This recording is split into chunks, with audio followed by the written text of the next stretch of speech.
What up, Fight World? It's your boy Ego, and I'm back with some more boxing. Quick post-fight recap. Vasyl Lomachenko. I told you guys for a while on my channel, if you follow me, if you were following me way back then. If not, just check out this video. Vasyl Lomachenko, he's on the Pacquiao-Algieri undercard, and I have to say he looks spectacular in my opinion.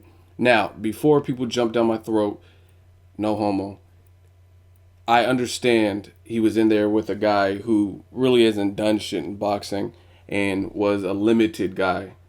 However, I tell you guys this time and time again, the guy had over 50 fights. He seemed game, he seemed tough. He didn't seem like he was just willing to quit. He wanted to fight.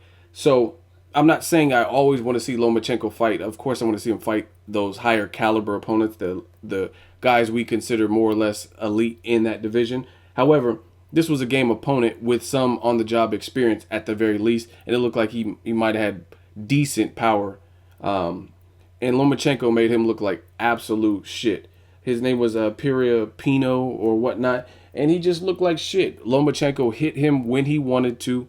He was constantly turning him, and you could tell Pirapino didn't really have an answer. He was trying to get aggressive. I think there was one round, maybe the fourth round, where he tried to turn it up, and it was probably his best round. And even in his best round, it still wasn't that good. I don't even know if it was enough to... I didn't really technically score it, but it was pretty much a shutout. I really like what I see from Vasyl Lomachenko. Very composed. You could tell that amateur background, that pedigree is really coming into play. He seems very calm, cool, calm, and collected. He even hurt his hand. I immediately did my post-fight, so I didn't get to see exactly what was up with his hand. I want to say it's either broken or fractured based on how he was acting. Like, he looked like he was wincing in pain when he went to throw the left.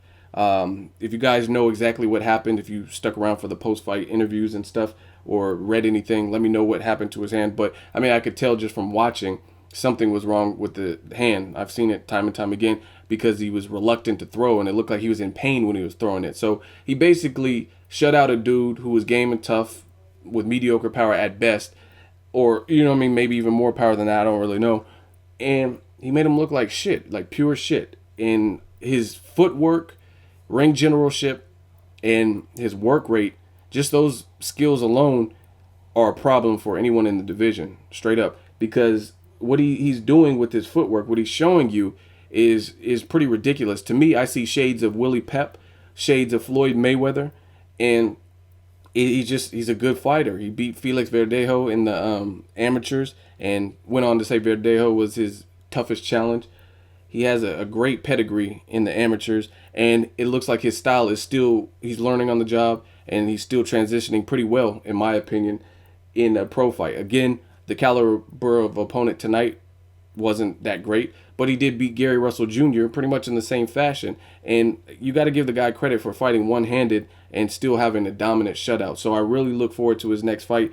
I want to see him again with a better level of opposition. Nicholas Walters, when his hand heals up, fight with Rigondeaux is huge. I love that. Two thinkers, two skilled fighters. Like I said, I really see a lot with this guy. I like his variety, his punch variation. He threw in some sick uppercuts, and he didn't, his hand was hurt, and he didn't even panic or anything. He was stuck to the game plan. He didn't seem bothered. He was the quintessential matador, if you will. And I like what I've seen from Lomachenko, and I look forward to seeing him in with some of those elite names. Like Nicholas Walters, some people are like, oh, it's an easy fight. I think that's a good fight. Nicholas Walters has far better footwork than Pirapino or whatever the fuck his name is, and it looks like he has more power than him as well. And he's pretty long and tall, like he has very long arms and stuff. So that's a good fight. I want to see what Lomachenko's chin's like. He definitely, like I said, with his footwork and ring generalship, that could be a problem for everyone. Him with Rigondeaux is a great fight too, because they're both kind of the masters of the sweet science per their division. They really do those things well. I would say Rigondeaux has a speed advantage, but then I would say Lomachenko looks a little bit bigger. So if they were to fight, if Rigondeaux came up to 26 to fight him, you know what I mean? You can go tit for tat. Like, okay, Rigondeaux has more speed, but Lomachenko's a bit bigger. So it'd be a good fight. I'd also like to see an Orlando Salido rematch. I think he could beat Salido. It's going to be a tough fight, especially if Salido comes in 15 pounds heavier than the weigh-in limit or whatever. But I'd like to see him clean up that loss. He looked good in the 12th round of that particular fight. He showed heart in that fight. So again, even being in with limited competition, he has been in with guys like Gary Russell Jr. and Orlando Salido, and he's very young, and this is his 4th fight. So I really like what I'm seeing. I'll keep you guys posted if I get any updates. I just want to see him keep moving through the ranks. It's only his 4th fight.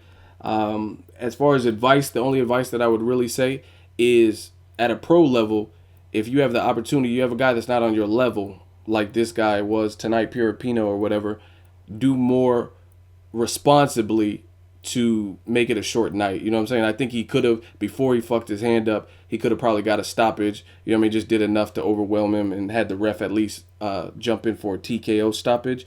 You don't want to keep a guy, you know what I'm saying? You don't want to carry him for the duration of a fight because anything can happen. And I felt the same way with Mikey Garcia when he stepped up and fought Orlando Salido. I told people Garcia would beat Salido. I think Garcia had to work a bit on his finishing skills because, again, you never know what happened. Mikey Garcia against Salido, he got his fucking nose broken. And Salido started to get a second win after 3 or 4 knockdowns. So in boxing, at a pro level, you do not want to keep a guy around. If you have it in you to get him out of there without getting knocked out yourself, then you need to take that opportunity because anything can happen, just like it happened tonight. He fractured or broke his hand or whatever was wrong with it and had to fight one-handed when you could have, you know what I'm saying, possibly got the stoppage earlier instead of trying to fight one-handed. So I was impressed, man. Like I said, I seen shades of Willie Pep and Mayweather in the light divisions and stuff like that. Good movement. And it was like he hit at will. He looked very sharp. So let me know what you guys think if you saw the fight. Who do you want to see Lomachenko in with? Orlando Salido rematch? Do you want to see Rigondeaux? Do you want to see Nicholas Walters? Let me know. Make sure you like my video as always. Hate, comment, or subscribe. Till next video, it's Ego signing off.